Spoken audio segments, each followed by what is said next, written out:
Well, in the New Testament Bible, there's a part where Paul says, all of you are gods. What he's saying is all of you are stars. The Greek translation of God and the Greek interpretation of what a god is, a god was a force, but it's still you because of quantum entanglement. And that is apparently all of reality right there. You're a star. Multiverse launching in 3, 2, 1. Jason Davis, how are you? Doing good. Thanks for being here. I love being here. I'm glad I made it. Yeah. I'm digging your hat. I wanted to look professional. I appreciate that. You know, very comedian. Very much. So tell me a little bit about yourself. Where are you from? I was born in Michigan on a Air Force base called Kincheloe. And then when I was very, very young, I was moved to Southern California. And then I ended up being raised in South Ontario and later Rancho Cucamonga, which is part of San Bernardino County. San Bernardino County is also known as the Inland Empire. It's a part of Southern California that is not LA. It's to the east. I don't know why I pointed my thumb like that's east, but it's east. Is it east? Oh, actually it'd be there. That would be San Bernardino County because LA is over here for me. Cool. That's east for me. Awesome. Yeah, I'm so sorry. You're in a different time zone. I did not know that. Oh my gosh. I try to communicate with people what time it should. I think I'm just going to start telling people what time it will be their time. I interview people all the time on the other side of the world. I've interviewed people in Israel. I've interviewed people in Spain. So yeah, I should be aware of those things. I am so sorry. Oh, you're good. Absolutely. So this is going to be a Halloween episode this evening. So I asked you to come on to talk about some paranormal or supernatural elements. And, we talked about a little bit about the process church. Whoa, things are happening. As soon as I looked away, I'm going to tell you, weird stuff happens with my tech whenever we talk about things like this. So could be some of that going on, right? Weird things with your tech? Yeah. Yeah, like actual problems with your tech? Yeah, I've actually had some weird actual problems happen with my tech whenever I talked about supernatural stuff in the past. Not every time, but sometimes, yeah. Okay.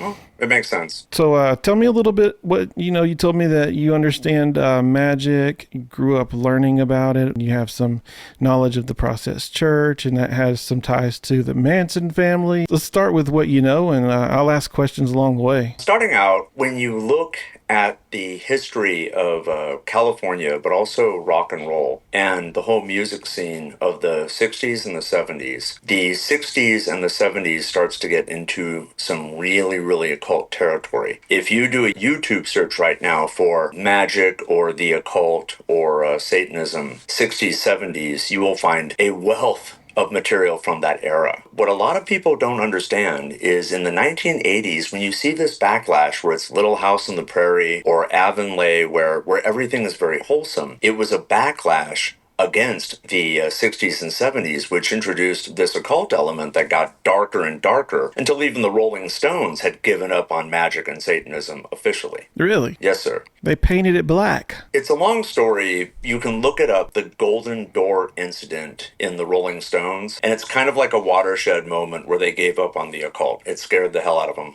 and that's what was happening to everybody. There's a book by disinformation.com, which is a publisher, that was called The Dark Side of the 70s Rock and Roll or something like that. And it goes deep into the territory of how everything had gotten really scary. And it had to do with a fusion of an interest in the occult from rock and roll. The Beatles, for instance, had Aleister Crowley posters on the cover of their album. So, of course, people see Aleister Crowley, they're going to look up the guy. Moreover, you remember the Satanic Panic, but what a lot of people forget, and you can look it up online, is a lot of figures like Anton LaVey and Michael Aquino started to be interviewed by talk show hosts in the evening. And as you know, when they were trying to get people scared of magic and Satanism, you remember the Satanic Panic and all that, they put Anton LaVey on the screen, and a lot of people got into magic because of Anton LaVey. A lot of my friends got into Satanism and magic because of Anton LaVey. I'm only pointing out that it's not like my family was steeped into it. It's just that they had this really rock and roll lifestyle, and my mom was partying hard with some people. And you gotta remember really quick, my mom was very good looking, so she was a groupie, right? There you go. So she's going to all these parties, she's meeting all these people, and they really loved good-looking women to draw in more people into the Process Church of the Final Judgment, which is the name for it. And so I noticed that my mom was always into the occult. She had tarot decks everywhere. She was going to a place called the Crystal Cave in Claremont, which is still there now. She had a lot of material from this other place called the Astarte cult. So she was really into this, and she would often go to, they'd read tarot to her at the Crystal Cave. So I often ended up reading books because there was nothing else to do. But of course, look at the things I'm reading, real, like magic books. I don't know how much my mom stayed with that, but I studied it because I wanted to write authentic books and short stories that were horror fiction using real material. Example, Hereditary. Hereditary uses real occult influences and origins to come up with the whole story of Paimon and the occult symbol. However, if you're into the occult, they tricked out the symbol for Paimon, which from a magic perspective is really scary. You don't want to go changing existing symbols. That's terrifying. It's really bad news. And why would that be? Look up something called Theosophy. Theosophy is a system that was followed by people like Helena Blavatsky, but also David Lynch. Okay. Theosophy it's not a magic system. It's telling you what magic really is, so you understand how to avoid it, to not be a part of it, and also to defend yourself against it if you are, whatever you are Christian-wise. Theosophy can be a doorway into magic if people ain't careful, but Theosophy was really trying to say, this is magic, don't do it, and then watch out for anything that would hypnotize you or make you drunk or something, especially hypnotism. There's a book called Theosophy Manual number 27 or number 9 by Charles W. Ledbetter, and it's called The Astral Plane and Its Inhabitants. And it describes in the sphere of the non-living, if you want to put it that way. It's this thing called the Karmaloa. You can call it the Karmaloa, you can call it the Empyrean, you can call it the Imaginarium. There's a lot of words for it across occult practices. In the HBO series True Detective, Rusty Cole and his partner are both tracking down an occult group that uses the yellow sign and the works of H.P. Lovecraft as their symbol, which is this god that exists. I don't even want to say his name. An evil demon god within H.P. Lovecraft. His symbol is a yellow sign. So the detective in that series about the occult group makes reference to the astral plane or the Karmaloa or the Imaginarium, and he talks about how he can sense this evil, dark spiritual force that he characterizes as a black hole or something. Well, that's the Karmaloa. In Theosophy, the Karmaloa has lower and lower levels that get worse, really bad, the lower you get. They're like Tartarus, where things get tortured. And they warn you that there are things that live in the Karmaloa. An elemental life form is anything that you can imagine that is a force, whether it's lightning, fire, gravity, you get it, volcanoes. Those elemental life forms are supposed to be there. An artificial life form is something that people create through dreams, through imagination, through faith. They create these forms, basically that according to Theosophy, everything from a curse to a blessing to a spell is what's known in the business as a tulpa. If you think of a tulpa like a mask, an artificial life form is a symbol you made up. It's something you created. The problem with that is the more and more you invest in this shell, the more something can come along that is really bad and wear it. Eventually what happens is this artificial life form accrues so much biological electricity or magic or energy or whatever the heck you want to call it, to where it gets rid of the person who summoned it so it can stay in business, because the only person who can get rid of an artificial life form is you. You want me to go on? Yeah, I'm listening. Okay. I'm just thinking. To give you an idea, in Japanese mythology and the occult, there is a type of spirit called an Ikiryu. I know I'm pronouncing that wrong. The Ikiryu is when you hate somebody, but you don't resolve it, you don't ever deal with it. The Ikiryu becomes a sort of evil version of you that starts to attack this person. The problem is, as it gets stronger and stronger and starts to kill this person, it also starts to kill you and cause you bad luck. So the only way to get rid of this tulpa, this akiryu, is for a priest to show you what this thing is and say, see, that's all your anger, that's all your negativity, that's all your hatred. You got to get rid of that, and then it goes away. But if you don't get rid of an artificial life form, it could stay. All I know is when I started studying magic, I had this romantic idea I would be an occult investigator.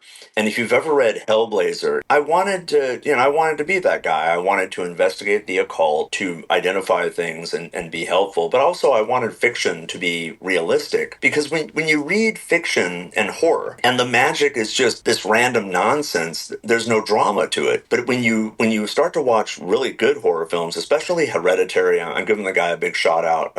And aside from Hereditary, there's the other movie he did, Midsummer. Lots of magic, very real magic going on, and really sick occult rituals. My point is that now, if I were to write a movie that used really real occult rituals and symbols and all that, it wouldn't be too original, because they all seem to use the same source material. Everything seems to follow Theosophy. Theosophy is using the Jewish Kabbalah as a source. It's using Hinduism as a source. It's using Tibetan Buddhism as a source, and Theravadian Buddhism. They're reaching into this common pool to discuss what demons are, what ghosts are, what spells are, what magic is. A lot of people in Hollywood use that. They just use it. I don't know why. Maybe they all go to the same parties. Maybe they all reference it, but they do use it. No, yeah, you notice that a lot. I was watching Back to the Future recently with my kids, and the stuff that Doc Brown is saying about space-time continuum things and some of the language he uses is actually real science that most people did not know existed when that movie was created. And now you're looking at quantum physics and you're like, oh, wow, that matches up. If you watch the movie Frequency, you see a lot of it there.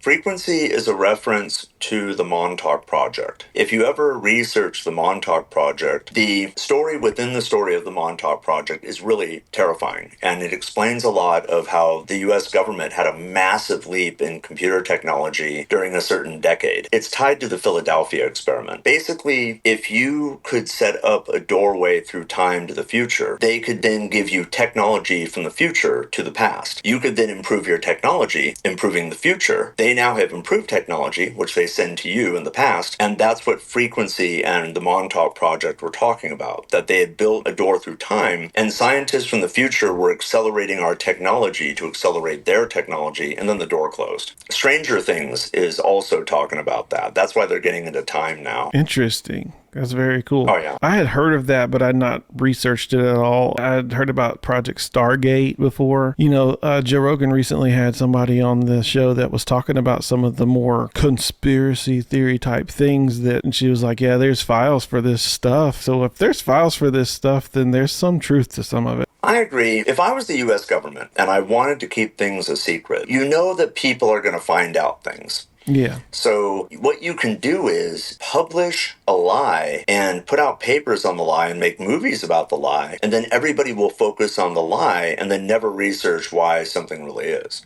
Right. So I sometimes wonder if that's what's going on, is what I mean. When we talk about movies and TV and the Philadelphia experiment and then redacted papers. I sent you the FBI papers on the Process Church of the Final Judgment, and you notice they're heavily redacted. Yeah, totally. Now, that whole thing is interesting. They believed in, 4 deities, is that correct? And one of them was Satan, they worshipped? The Process Church of the Final Judgment, when you look how they started and ended, it was a female and male couple that got married, and by the time they were done, these people had really become Christian and formed a petting zoo somewhere in Utah. Okay. So it's yeah, that's the big Do you arc. know how the story of how that took place? Now, here's my problem with the Process Church of the Final Judgment. They all started with Scientology. They started with Scientology. Yes, sir. Okay. And then they dropped out of Scientology. Okay. Now, some people say they were kicked out. Some people say they dropped out. But the reason that these people dropped out of Scientology is they didn't agree with something about the e-meters. And I don't understand that. I thought you were going to say it's because they ran out of money. Yeah, I could see that, huh? Dang, you're right. But it's also that when you look at the cosmology of the Process Church of the Final Judgment, it doesn't match what the Church of Scientology believes which is, I don't want to knock the Church of Scientology, but No. Scientology believes in something that is a really weird derivation of what is in the Kabbalah and what is in ancient beliefs about the Earth and other gods and, extraterrestrials from other planets that made Earth or whatever the heck. By the time you get to the Process Church of the Final Judgment, they basically believed that Satan and God and these two other beings were facets of one being. And that's a Freemason belief. There's a book called From Hell by Alan Moore where he gets into Freemason beliefs. Some Freemasons believe in this thing called the Abdallah. The Abdallah is a weird three-faceted deity that is both God, Lucifer, and man. It's basically Gnosticism that allows you to see Satan and God and the dark aspects of God as being the same thing. That's what was going on with the Church of Scientology, but they had blended it with some other weird material. And here's what's going to horrify you. In the Church of Scientology, you weren't allowed to drink alcohol or do drugs. Okay. Which is so confusing because when you look at their magazines, they were clearly high. I know. At the time in the 60s and 70s, when everybody was getting drunk out of their mind and doing too many drugs, these guys were offering themselves as kind of an Alcoholics Anonymous for the satanic occult crowd. It's also a kind of thing where they were able to wear crosses to lure in Christians, but eventually go, we're Gnostic, occult, Freemason types or something. Yeah. Very interesting. First time I ever heard of them, I was in college, and this guy who lived in Clearwater was in the dorms with me, and he was talking about it. I was like, what is Scientology? He's like, oh, there are these people that walk around, and they ask you questions with a survey, and that's all he knew. I'm not going to knock the Church of Scientology. When you look at the Scientology manuals, what they're trying to do is to teach you to avoid psychological abuse, to avoid gaslighting, to avoid hypnotism. It's just that evil people will pick up a Scientology manual, read that, and then they're using the dark side of the Force. I don't really know what's going on with Scientology, and I don't want to investigate, and they hire people in Hollywood. The connection between the Process Church of the Final Judgment and Scientology is that these guys were not only probably kicked out of Scientology, but later L. Ron Hubbard did everything he could to discredit the Process Church of the Final Judgment. So in answer to your question in our direct message, the connection between the Manson family murders and the Process Church of the Final Judgment is actually because of bad press from L. Ron Hubbard. Oh, really? So it's kind of like you don't like me, I don't like you. Look at this guy. Hey. It's the same rivalry McDonald's would have with Burger King. Yeah. If you can connect something, you smear their name. Oh, yeah. The Process Church was getting people who wanted to be in the occult and avoid drugs and alcohol, just like Scientology was doing that. So you had these two competing factions, and in the end, they do get money. I mean, that's what's going to happen in any church. I'm not knocking, anybody. I'm not putting them down. But that's really why L. Ron Hubbard discredited the Process Church of the Final Judgment. It was to make sure they stayed out of business. The business of whatever you want to call it, a philosophical something belief that they're religious about. Have you ever heard of William S. Burroughs? No. William S. Burroughs was the guy who wrote Naked Lunch. Okay. He was part of the whole Beat Generation movement with Ginsberg, Jack Kerouac, all those guys. Now I'm going to blow the lid off of it, and you can research it yourself, and this is for anyone on the podcast. Sure. All those beat poets really into black magic. Okay. They were into transcendental meditation, they were into Satanism, but they were also into something called chaos magic. The author of Naked Lunch comes in, William S. Burroughs. He experimented with a lot of forms of magic in pure theosophy and in pure Hinduism concepts of magic. It's not Hogwarts. It's not what you think when you're looking at Harry Potter or something. It's not that at all. When he was using these magical things like cut-up rituals and whatnot, he was in contact with a lot of other people like Genesis Peorage and Psychic TV and a lot of other occult groups that then branched to New York and then to California. Also remember that Jack Parsons, who is involved in a lot of occultism and Satanism, had connections to L. Ron Hubbard. And L. Ron Hubbard did have connections to the occult and Satanism, but in his defense, he said he was working for the American government at the time. So any Scientologists watching this, don't worry, I'm not putting down L. Ron Hubbard. When you're dealing with chaos magic and you look at the connections to the Process Church of the Final Judgment and you look at their magazines, they are occult. but they're their symbols, their artificial life forms. And that's what's terrifying. When you're looking at the processed church things that they're covering hypnotism, and they're talking about society and all that, but they're using a lot of symbols. And these symbols are going to be, when you keep looking at these symbols, they're going to start having a hypnotic effect. Just because you're not into drugs and alcohol doesn't mean you can't do things to people to put them into transcendental states. You can starve them. You can keep them up for a long time. You can scare the hell out of them and not give them food. A lot of Native American rituals just requires you to sit into a sweat lodge until you saw other universes. In the Bible, Paul the Revelator doesn't see the revelation and see heaven until he eats something that is clearly peyote or whatever. He eats something that is bitter, and it makes him sick, and then he's seeing heaven. So the process church of the final judgment, they were definitely into magic. And when you look at the ritual they performed in South America, they clearly summoned a fallen angel because of this storm that appeared when they conducted their rituals. A fallen angel, when you summon one of those, do you remember the Tower of Babel? Yeah. In the Bible? Mm-hmm. What happened to those people is they got possessed by angels, because the Tower of Babel punched a hole into a layer of heaven. When a demon possesses a person, they got to have, more demons. But a fallen angel or an angel can possess a lot of people at once. So people in the magic community believe that the process church of the final judgment people had basically been possessed by a fallen angel they had summoned in South America. Very interesting.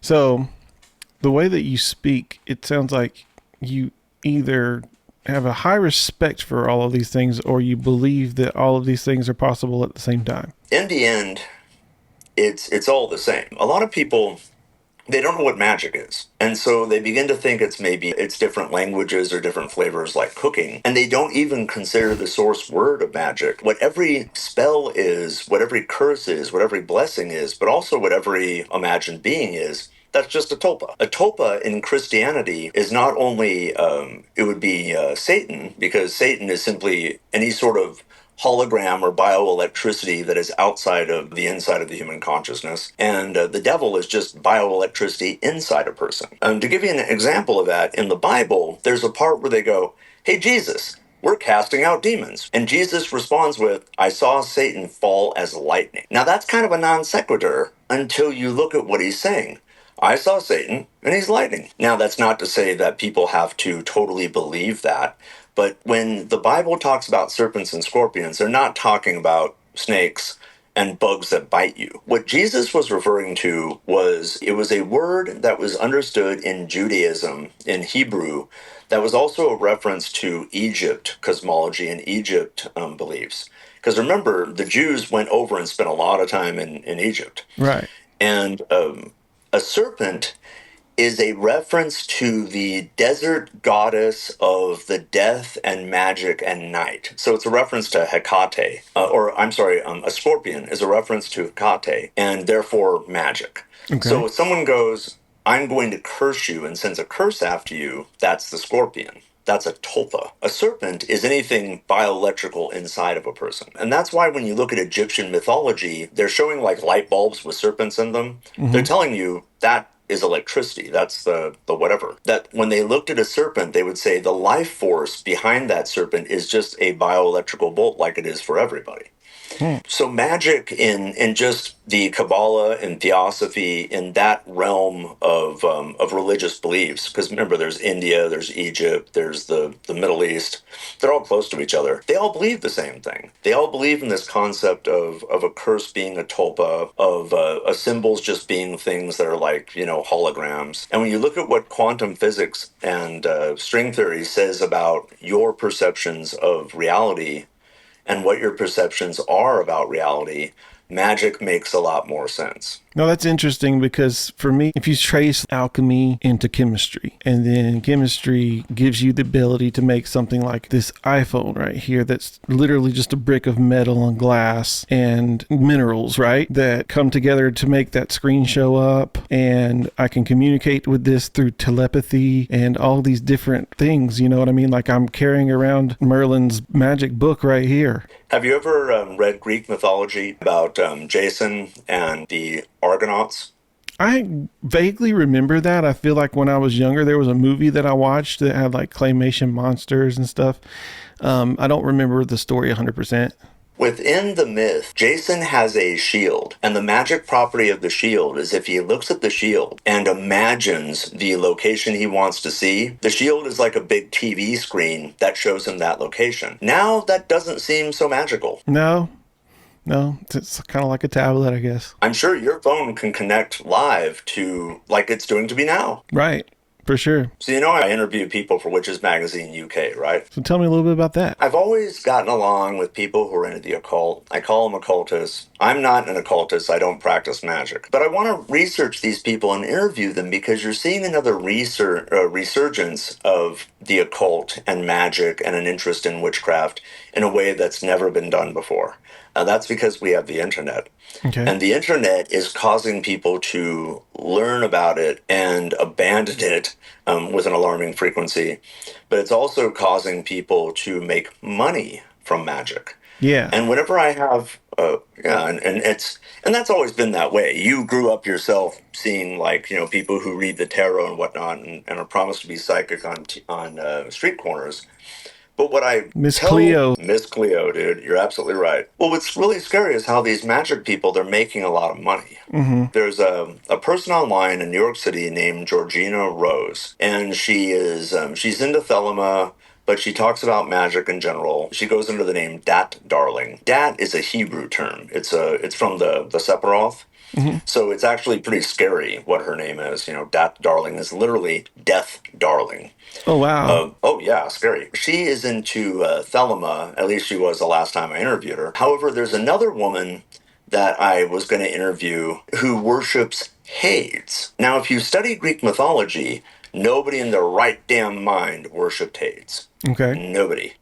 The reason is Hades didn't care about the living because once you die, you're in Hades. He didn't give a damn about people worshiping him. If anything, people would acknowledge him with respect so they wouldn't get killed. But nobody there was no Hades. Yeah, this woman was worshiping Hades and she's making money. Where things get scary is in magic, it just ends up being possession. People who read books on magic and cast spells and all that, they end up getting possessed.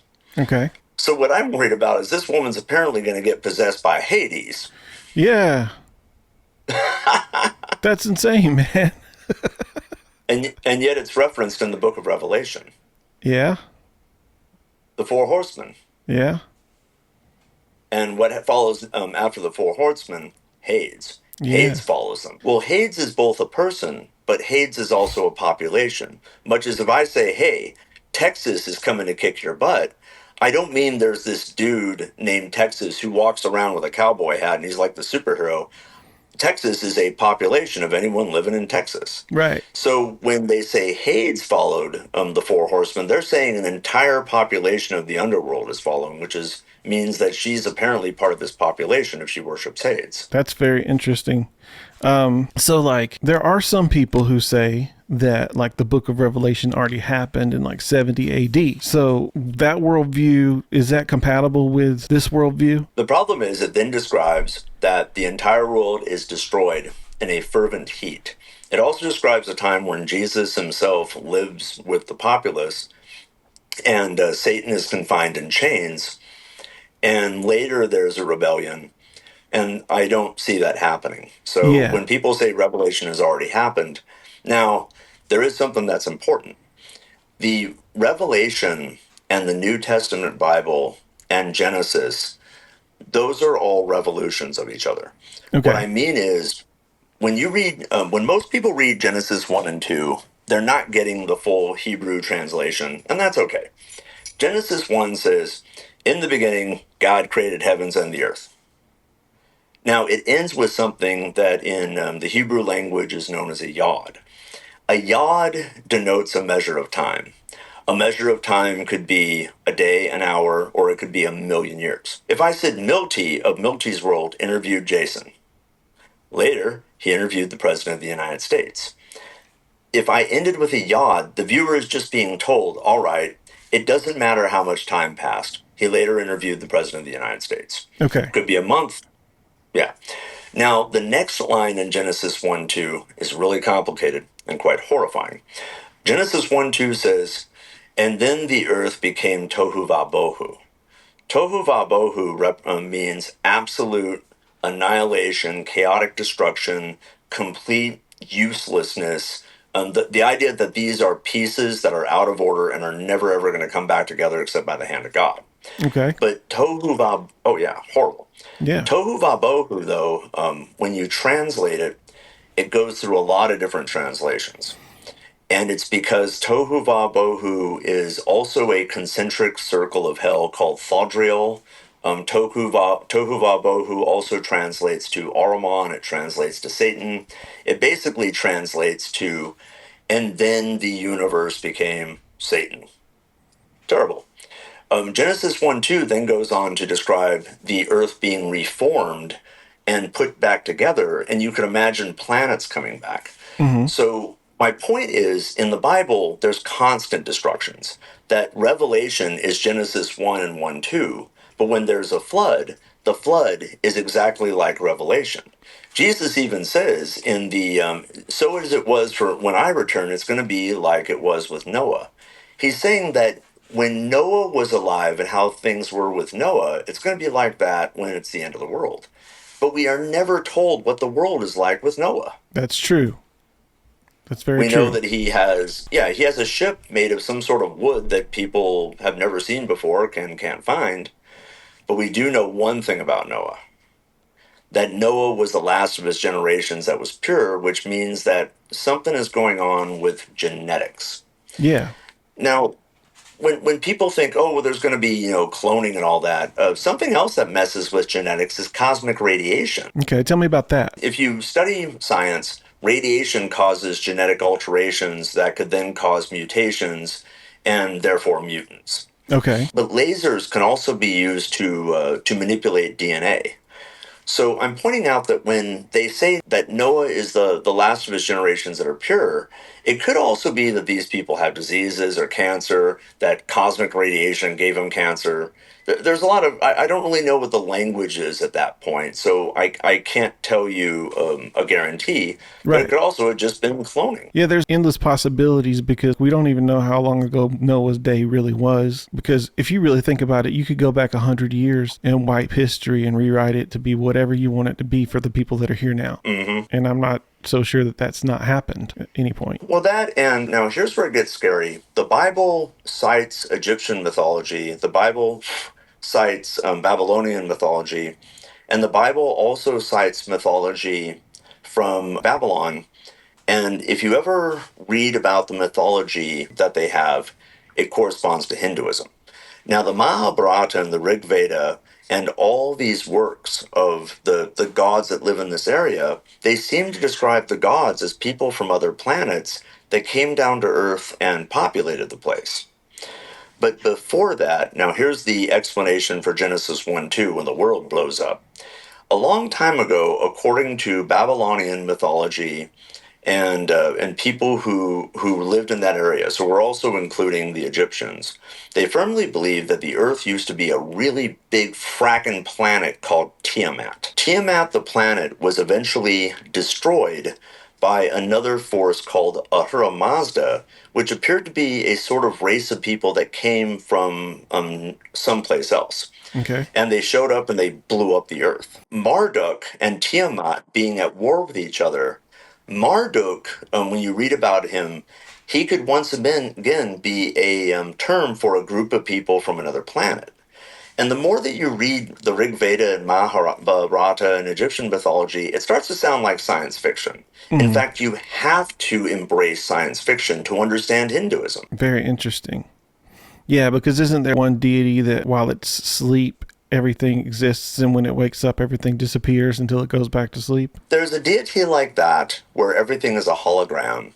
And I can tell you that in quantum physics and string theory and relativity and all that, that's kind of the case, that everything you see right now is a hologram. And everything that you, that when you're looking at the world around you, your brain is fitting in a lot of things that really is just an illusion.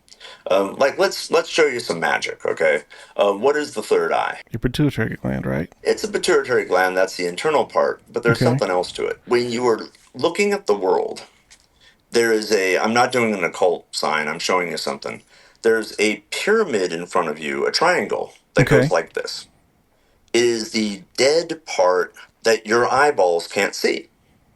So what happens is your brain forms a hologram based on when you sweep, it takes that data and then just forms a little triangle for you so that you don't constantly see this big black triangle that is your own nose in your own area.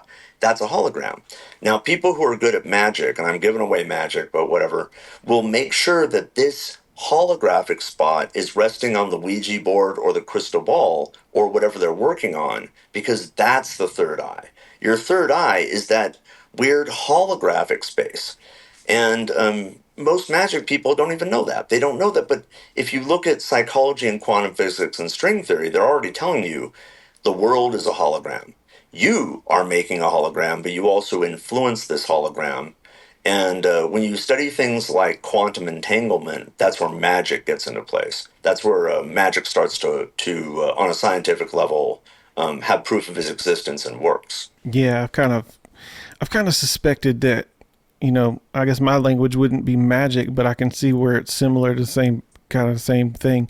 But like the spiritual realm is being proven by quantum physics every day. Oh yeah. So I mean, semantics, but magic, whatever you want to call it. Yeah. What is magic? What is magic? What is magic? I think that things can be magical, and I don't know the word that if you're asking me like if magic specifically is magic the same as sorcery? I don't know. Well, please continue. Sorry, I don't want to interrupt. No, you're good. So is magic the same as sorcery? I don't know. Magical to me is like the fact that if supernatural beings could exist, if Bigfoot could be real, or if if all this could happen, like maybe like disclosure is coming, or maybe it's never going to come, but maybe they're like controlling all of that stuff so that we never can see it because they want to keep us in financial slavery. Because if we were free, then we would know the truth and we could see those things around every corner if they're really there. Or that would be magic to me. There's also something else that can happen. Yeah. If you ever look up a movie, there's a movie called Banshee Chapter. Banshee Chapter has the gentleman who was an actor from Oz. He also was J. Jonah Jameson in the Spider-Man films. In Banshee Chapter, they basically say by the end of the movie that an American government faction discovered some sort of way of coming into contact with demons. But the demons started to possess people in the government until they were the government. And you find out that these ghost demons keep doing that they keep possessing people and taking over and over beyond death. And that's a lot of what like the occult, it's called, in Theosophy, there's this idea that people who are into black magic, can live on after death. Now, have you ever looked at the clip off in the Kabbalah? No. Do you have a computer screen that you can look it up? Yeah. Okay. Look up the clip off Kabbalah, and I'll tell you something absolutely horrible they ain't gonna like. Because it's Halloween. For sure. But I'll tell you what magic is, if you want. All that right. way people can know, and then they can just image, get it or over with. should I be reading this? So you're looking at what looks like there's all these spears. I see it now. Okay. Do you see this, the clip off? Uh-huh. Now, do you notice those boxes on the left and right of those spears? Yeah. Those are the palaces of the clip off. Each of those palaces has to deal with a sin that one is lust, one is murder. Okay. Now, as long as there is murder, one of those palaces will always exist. As long as there's rape, one of those boxes will always exist. So very evil magicians, instead of going to Tartarus and instead of getting punished, can live in there because of the perpetuation of violence. Now, when you look at the earth, and see people doing horrible things, it's because demons are making sure those palaces exist, according to Theosophy and according to Hebrew. The Hebrew concept of magic would say that. Interesting. Pretty terrible, huh? That Yeah, is terrible. pretty terrifying. Sounds a lot like So Doctor Strange. What, like, you're absolutely right. And remember, a lot of these people are just going to magic stores in San Francisco or New York or California or LA or wherever, and they're looking it up and then using that for their books. You know, if you notice Hollywood movies doing it, I'm not saying that these people are witches, but I am saying that they would naturally reference a book that gave you a good science to work from, but they also go to parties with each other. why would so many people use these things to make art if there weren't something behind it? You know what I mean? You got to remember, again, when you're thinking of magic, it's electricity. So when you're thinking of a hologram or a symbol, that's all magic is. It's that. It's an image. The magician uses an image from his imagination to create magic. Tragedy. If I said, look, tragedy isn't a person. Tragedy is an idea, but when it happens, it's tragic. Comedy is an idea. When it happens, it's comedic. An image is an image, and when it happens, it's An image. magic. It's magic. Okay. Magic. Image magic. So what magic is really you're coming up with a hologram, you're coming up with an idea, and then you're making it happen. When you say, I will doesn't just mean you're going to do something. You're literally saying will, as in I will. I make it happen. Now, here's what is really scary. Have you ever heard of Deepak Chopra? Deepak Chopra. No, what is that? Deepak Chopra was one of these guys who, during the 90s, wrote these business books that basically equated the pursuit of wealth with the pursuit for enlightenment, right? Okay. And what he counseled was that you, Milty, in order to think of yourself as being rich, need to imagine a future where you're rich. Okay. Yeah. There's a lot of people that say that right now. Oh, yeah. Exactly. You're absolutely right. Apparently, scientists performed an experiment where they used something called a double slit experiment. And that's where a ray of light breaks into a particle and a wave and goes through. What they found out is that they manipulated the future of a light wave in a double slit experiment. It manipulated the past. So if you think of something in the future, it is connected to right now, and it is being manipulated by the future. Yes, I've heard of this because of the guy who talks about the simulation theory. Oh, yeah. Apparently, that's what everything is this big dang simulation. So do you believe that? What is very odd is that when you look at Buddhism, Theravadian Buddhism, and you look at Hinduism, to them, Buddha was under a Bodhi tree. Now, the Bodhi tree, remember, Jesus was on a cross, and Jacob was, he was under a ladder. Okay. So there's always this wooden thing, you know? And eventually, Buddha gets tempted by something that is the equivalent of evil called Maya. And then Buddha goes, oh, all evil is illusion. All Maya is illusion. And he's kind of right. Satan, for instance, is a big hologram. When the Bible describes Satan, it isn't describing Satan as a big, bright red human being with horns and such. No. When you read the initial description of Satan, he appears to be a gigantic robot.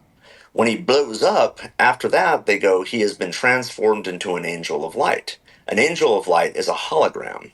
So they're telling you our big evil universe from a biblical perspective or a Hindu perspective is a hologram. Literally? It's just a big hologram. In fact, even quantum physics and string theory says that your entire reality is energy and is a hologram that you're kind of creating. That's wild. Thomas Campbell, that's who I was trying to look it up. I don't know if I can wrap my mind around that ideology. It's a lot. For me, it's like, okay, well, I can explain it that way scientifically, but for me, I have to just believe that it's spiritual and that the spiritual thing is the image that the creator wants to portray. Well, this will make you laugh. Okay. Alan Moore claims to have run into his characters in real life. Explain this a little deeper now, because this is a little confusing. Alan Moore is that he was a comic book creator or writer that he wrote The Watchmen. Right. And about the age of 40, he got into magic. Now, Grant Morrison, who's another comic book writer, shout out to Grant Morrison. You know who you are, man. Grant Morrison also was into magic. He was Okay. part of the big chaos magic movement in the 90s that everyone started to try to bring down, evil governments and corporations, and it didn't work. And Alan Moore says he ran into his own character in real life. Okay. Well, that's what's known in the business as a tulpa. Guess who else claims that they ran into their character in real life? Who else? On record. No lie, I can bring you the source. The creators of Superman claim that they ran into Superman in real life. Now, here's the thing. According to Theosophy and tulpas and the concept that if enough people think of something and believe in something, the hologram will happen, there's a very, very real chance they did run into somebody who was Superman, or they ran into Superman, but it would just be a hologram. Okay. Well, according to this theory, we're not holograms ourselves? Well, basically, when you look up in the sky, there's all those stars, right? Yeah. There's a section called Pleiades. And Pleiades, according to the Bible, is where every star that people are it comes from. That's why there's 7 nations and there's 7 stars with Pleiades. Well, in the New Testament Bible, there's a part where Paul says, all of you are gods. Okay, good stuff. But when you look at what God translates to, what he's saying is all of you are stars. Remember, the Greek translation of God and the Greek interpretation of what a god is not a human being running around in a spandex costume performing, magical tricks. Right. A god was a force. So according to what's going on, you are a star somewhere in Pleiades. The light is now coming down here, but has been caught in a singularity known as Tohu va Bohu. This singularity you're stuck in, but it's still you because of quantum entanglement, because of how quantum entanglement electrons copy each other over space-time. So the you that is a star is now programming your story for you that is in our plane of existence. And that you is now figuring things out back and forth. It's like, imagine if you copied yourself, right? Then you had this copy of yourself do your homework for you while you ran around and did what you wanted. Okay. But then you would learn this homework as your little self. That's what they're doing, is they're learning from themselves, learning from you. And that is apparently all of reality right there. You're a star. Congratulations. Well done. Interesting. I did hear this thing the other day on, I forgot what it was on exactly, but it was a YouTube video where this guy was talking about that we have iron in our blood, and that the only way that you could have iron in your blood is from a star explosion. Most stuff. Yeah. It's also, when you look at what the description of where people came from, God makes people from the earth. And that sounds bizarre until you study the occult. And in the occult and in mythology of that area, people are born from the earth all the time. It's known as a homunculus.